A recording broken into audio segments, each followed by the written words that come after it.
All right, Mary Lee, just finished up your last day here at P&G with your two athletes. Good day, solid day for both. Can you just talk a little bit about, let's start with Lily, and just kind of how you felt Lily's performance was all weekend, but mostly all weekend today. For a 12-year-old, her first championships of the USA. She was solid. She was focused. It was a joy to coach her, and we're just looking forward to bigger and better things next year. What do you say about just her coming out here in her first big P&G championships and the way she handled that? And the biggest thing she handled this weekend that impressed me was after she did make a mistake on bars, we went to our last event, which was beam, and she was very last on that event, and she hit.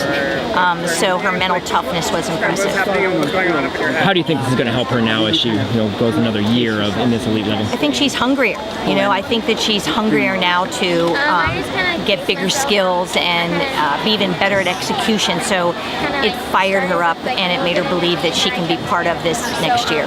And then Emily, obviously Emily, 2 days of competition, solid. Probably better today than she was yesterday. Can you just talk a little about She overall? was a lot better today. She was actually more nervous today because she wanted to make national teams so badly.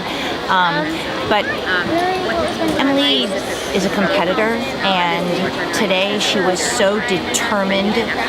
We had this thing that we did where it was called "There's no option but to hit your events." So like before each event, that's what we focused on. There wasn't an option to do anything but hit, and that's what she did.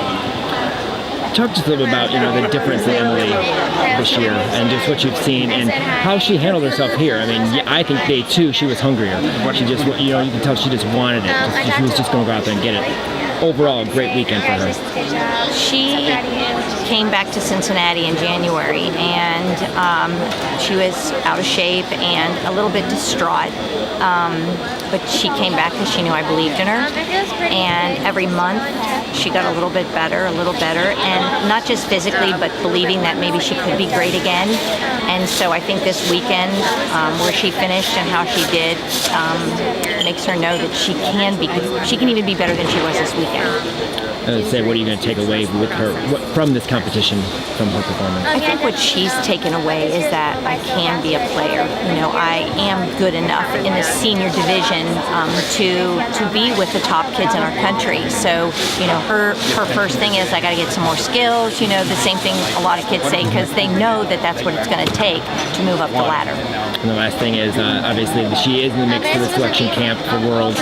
I'm not sure if you are choosing what you're choosing to do, but what's the focus going to be for the next couple of weeks? Well, we're gonna accept it because I think it'll be a learning experience as always, and we're gonna decide how much we want to push certain events or other events because it is an individual event Worlds, or whether we want to push for the all-around. So her and I will sit down and talk about where we want to put our focus. And this is one of many U.S. championships you've been to in your lifetime, or your coaching lifetime, I should say. What is the biggest takeaway you have from this competition? This was my 27th championships of the USA, and I would say that I continue to believe that anybody with enough heart and drive and determination and the chemistry is good with you and the coach, you can make it happen.